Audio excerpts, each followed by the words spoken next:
আমাদের দেশে এই যে রেজাল্ট দিলে এসএসসি পরীক্ষা,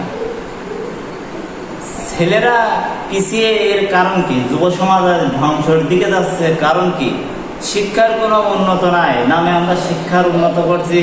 শিক্ষা জাতির মেরুদণ্ড, এবং এটা যেমন ঠিক তেমন শিক্ষা মানুষকে ভালো পথে নিয়ে আসে। শিক্ষা মানুষকে অমানসিকতা শেখায়, শিক্ষা মানুষকে নৈতিকতা শেখায়। এই শিক্ষা মানুষকে নৈতিকতার দিক শেখায়, আর এই শিক্ষা মানুষকে খারাপ পথে নিয়ে যায় এবং শিক্ষা মানুষকে ভালো পথে নিয়ে আসে। এই জন্য শিক্ষার ভিতরে এমন এমন কিছু দিয়ে দিচ্ছে যে ইহুদি খ্রিস্টানদের চক্রান্ত, এগুলো কারা করছে জানি না। এদের পিছনে যদি বড় বড় হাত না দেখতে এদের সাহস তো নাই। 90% মুসলমানের দেশে এরা এই যে শিক্ষার পিছনে 90% মুসলমানের দেশে বড় বড় রাঘব দেওয়ালদের হাত আছে না, এদের ক্ষমতা হইতো না। এই 90% মুসলমানের দেশে ওদের অরাজনৈতিকভাবে যেমনভাবে যে শিক্ষার ক্ষেত্রে কিভাবে কুচি কুচি মাথা ব্রেন্ডের আমার ছোট ভাই এবং ছোট কুচি কুচি ব্রেন্ড বুনিদের কিভাবে এদের শেখানো হচ্ছে অবাস্তবনীয়। এদের শেখানো হচ্ছে অত অজগর আতে আমটা আমি খাবো পেরে, এটা শিক্ষা? এটা তো বলতে পারে না। আতে আল্লাহর নামটা আমি বলবো জোরে, এ কথা বলতে পারবে না, কারণ এরা চায় না যে দেশে মুসলিমরা ক্ষমতায় যাক। এরা ইসলামের রাষ্ট্র পরিচালনা করুক, কোরআন দেয় এবং ইসলামের রাষ্ট্র এটা ভালোভাবে চলুক, এরা এটা চায় না। এই জন্য এরা এই যে ফেরাউনের টার্গেট ছিল প্রথমে শিক্ষা ক্ষেত্রে। যখনই কেউ ক্ষমতায় আসবে এই শিক্ষা ক্ষেত্রকে যদি উল্টিয়ে দেওয়া হয়, তাহলে এই জোর করে ক্ষমতা হোক বা যে কোনোভাবে এই যে সব কিছু এদের মানিয়ে দেওয়া হবে। এরা যাতে এই দেশে যতদিন আলেম আছে ততদিন কোনোদিন এই দেশে রাঘবদের হাত কোনোদিনও শিক্ষাকে দেওয়া হবে না। আর ভুল শিক্ষাকে ধরবে যে কোনো আলেম, যেই হোক।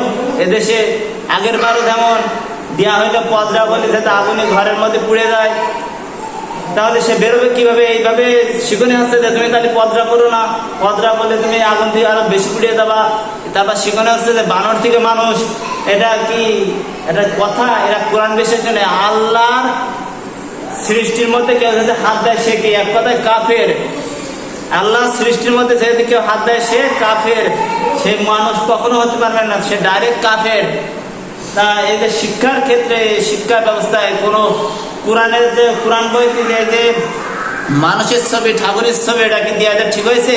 মুসলমান রাষ্ট্রে এদের ক্ষমতা কত বড় হতে পারে?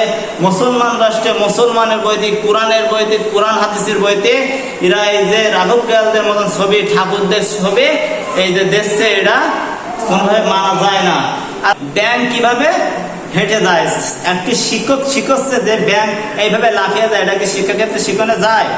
এটা কোনোদিনও শিখানো যায় না। এই জন্য 4 খলিফার বৈশিষ্ট্য আছে, এই 4 খলিফার বৈশিষ্ট্য তুলে দিচ্ছে আস্তে আস্তে দেশ থেকে, যে ইসলাম কিভাবে দেশ থেকে মুছা যায় এরা সেই পরিকল্পনা করছে। তা আমরা বলতে চাই, এদেশে একটি মাত্র মুসলমান ইমানদার বেঁচে থাকতে এদেশে কখনো রাঘবদের হাত কখনো শিক্ষাক্ষেত্রে দেওয়া হবে না। এবং যারাই প্রত্যেকবার এই অরাজনৈতিকভাবে বইটি এলোমেলোভাবে ছাপানো হচ্ছে, বই ছাপিয়ে কেন বারবার বিভ্রান্ত হচ্ছে আমাদের শিক্ষা গুরুদার, তাদেরকে আমরা বড় বড় চেয়ারে যারা বসে আছে, আমাদের বড় বড় উচ্চ পদের মানে যারা বসে আছে চেয়ারে সম্মানিত লোক, তাদেরকে বলতে চাই, যারা এদের বিরুদ্ধে দৃষ্টান্ত আইনগত ব্যবস্থা নেওয়া যায় না, এদের বিরুদ্ধে কেন তো আইনগত ব্যবস্থা নেওয়া যাচ্ছে না? এরা প্রত্যেকবার এরা এই যে খারাপ খারাপ অশ্লীলতা কিভাবে ছড়ানো যায়, এরা বইতে কিভাবে দেয়, একটি শিক্ষক কিভাবে তাদের শিখতে পারে?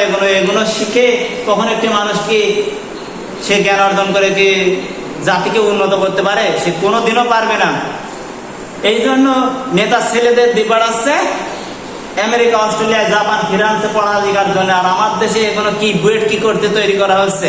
ইঞ্জিনিয়ার নেওয়া হচ্ছে, এই যে পদ্মা সেতুর জন্য ইঞ্জিনিয়ার নিয়ে আনা হচ্ছে বিদেশ থেকে, বৈজ্ঞানিক নিয়ে আনা হচ্ছে বিদেশ থেকে। আমার দেশে কি এগুলো কি করতে? এই যে বড় বড় বিশ্ববিদ্যালয়, এগুলো কৃষির জন্য এগুলো ব্যবহার করা হয়েছে, বানানো